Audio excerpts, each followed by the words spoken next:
బాబాజీ మీరు ఎంతో కాలం మీరు మా ఇంటికి రొట్టెలు అడుకోవడం కోసం రాలేదు కాబట్టి మా అమ్మగారు మీకోసము కీర్ తయారు చేసి పంపించింది, మీరు భగవంతుడు నైవేద్యం చేసి మీరు తీసుకోండి అని చెప్పేసి చేసి వెళ్ళిపోతుంది అనమాట పాప.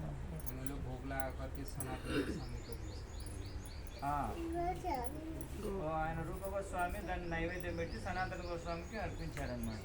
सनातन गोस्वामी थोड़ी मुंह से लगाने के साथ साथ अष्टसात्विक कृष्ण प्रेम ఎప్పుడైతే ఆ పాయసాన్ని నోట్లో రుచి చూడడం వెంటనే రుచి చూసిన వెంటనే అష్టసాత్విక వికారాలయంలో మొదలయ్యాయి.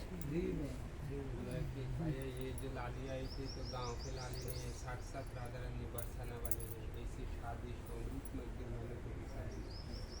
అప్పుడు సనాతన గోస్వామి చెప్పారు రూప గోస్వామితో, మీకు ఎవరైతే ఆ పాయసం తెచ్చిచ్చినటువంటి పాప ఎవరైతే ఉందో సాక్షాత్ రాధాదేవి మీకు స్వయంగా ఈ పాయసాన్ని తెచ్చిచ్చారని చెప్పేసి ఆయన రూప గోస్వామితో చెప్తారనమాట. इसी कारण से रोज यहाँ खीर मोगला कुछ परंपरा पहली भक्त आते सबको खीर प्रसाद देना. అప్పటి నుండి ఇక్కడ ఖీర్ భగవంతుడికి నైవేద్యం చేస్తారు. ఎవరైనా డొనేషన్ చేయాలంటే చేయొచ్చు అనమాట నైవేద్యం చేయడం కోసం. जय जय राधा रानी